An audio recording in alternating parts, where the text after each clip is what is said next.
So hello guys, आज हम करने वाले हैं एक्सरसाइज 5.1 का क्वेश्चन नंबर फर्स्ट चैप्टर 5।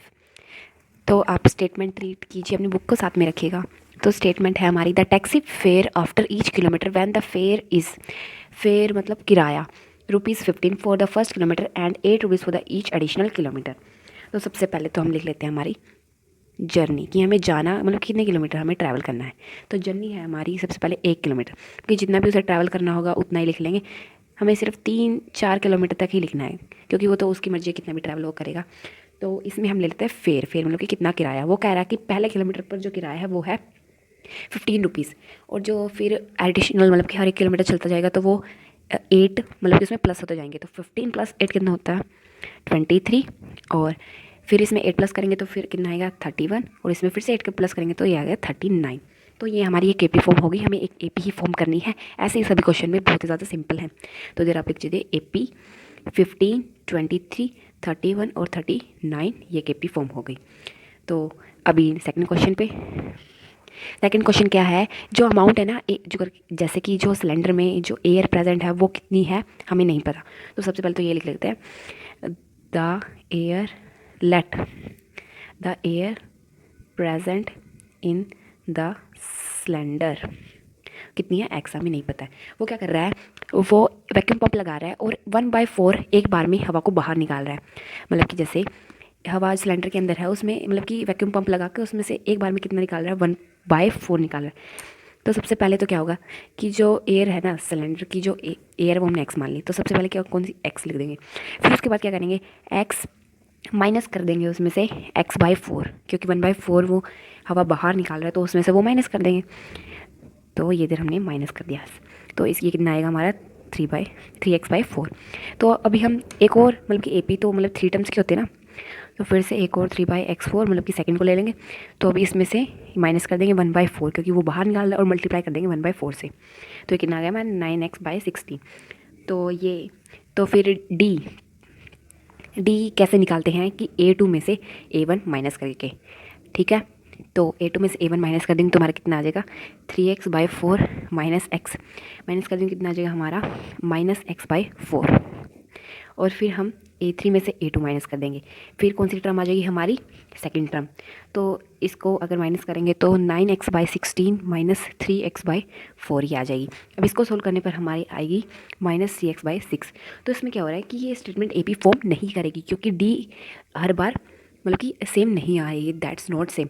तो इसका हम लिख देंगे no, this statement is not an AP. जो स्टेटमेंट है ये एपी नहीं है। ऊपर वाले में क्या था, ऊपर वाले में इन सभी का डिफरेंस कितना कितना आ रहा था, 8 आ रहा था, तो इसलिए एक ओपी फॉर्म होगी। तो इसमें क्या आ रहा है, इसमें डिफरेंस है, देखो इसका डिफरेंस और इसका। अगर हम A4 माइनस A3 का भी निकालेंगे वो भी कोई डिफरेंट आएगा। तो दोनों का निकाल के ये दोनों सेम नहीं आ रहे हैं, तो इसका मतलब स्टेटमेंट एपी नहीं है। Let's move to the third third question. तो थर्ड क्वेश्चन क्या है हमारा, कॉस्ट ऑफ डिगिंग का वैल्यू, एक गड्ढा खोदने के लिए एवरी मीटर मतलब कि हर मीटर पे वो कितनी कॉस्ट लेगा, 150 रुपये। फर्स्ट मीटर पे तो वो 150 रुपये लेगा, पर जितने मीटर तक वो खोदेगा ना उतने मीटर 50% बढ़ते जाएंगे, जैसे कि हमने फर्स्ट क्वेश्चन किया था। तो इसमें क्या करेंगे, तो सबसे पहले ले लेंगे कॉस्ट ऑफ डिगिंग।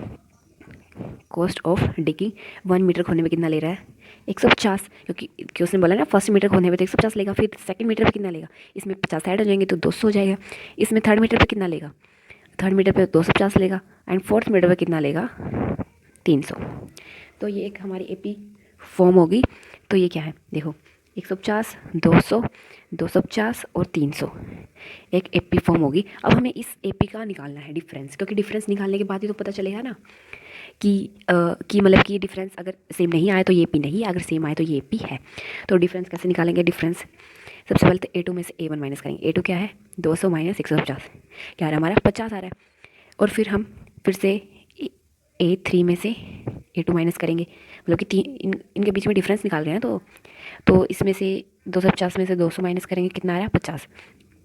फिर एक और बार हम A4 में से A3 माइनस करेंगे, यानी कि 300 में से 250 माइनस करेंगे तो ये भी आ रहा है 50, यानी कि जो हर बार डिफरेंस क्या आ रहा है 50 आ रहा है। तो दैट मीन्स ये एपी है। तो ये जो एपी है ये मतलब कि स्टेटमेंट की एपी है ये। तो लास्ट आपको समझ में आया होगा।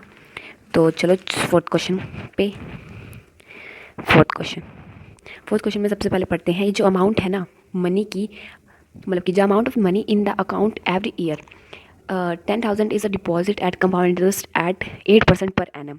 मतलब कि वो अकाउंट में हर एवरी ईयर वो मनी अकाउंट में मतलब कि डिपॉजिट करता है।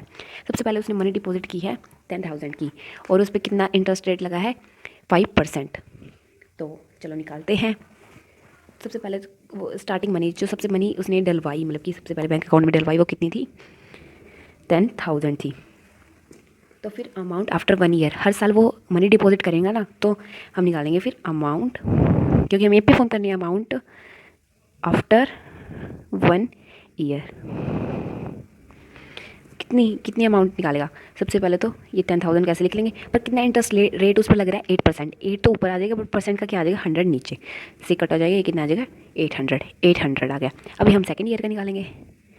सेकेंड ईयर का निकालने के लिए फिर जो 10,000 है उसमें ये प्लस कर देंगे, कितना आ जाएगा 1,800। तो मल्टीप्लाई 8/100, क्योंकि ये 8% का दोबारा से इंटरेस्ट रेट लगेगा, तो ये इसको कट करके इसको मल्टीप्लाई करके आ जाएगा 864। अब ये निकला नहीं है, अभी 10,800 था उसमें हम प्लस करेंगे 864, क्योंकि प्लस करने के बाद ये पूरा टोटल करके ही सेकेंड ईयर का आएगा। तो इसका आ जाएगा वो इतना, सेकेंड ईयर का ये वाला आएगा। फर्स्ट ईयर का तो क्या आया था हमारा, फर्स्ट ईयर का 800 और इसका ये वाला। तो सबसे पहले तो स्टार्टिंग मनी फर्स्ट ईयर की कितनी थी इतनी, और सेकंड ईयर की कितनी हो गई थी 800 प्लस हो गए थे उसमें। तो थर्ड ईयर की कितनी आई है, ये वाली आई है, ये एक एपी फॉर्म होगी।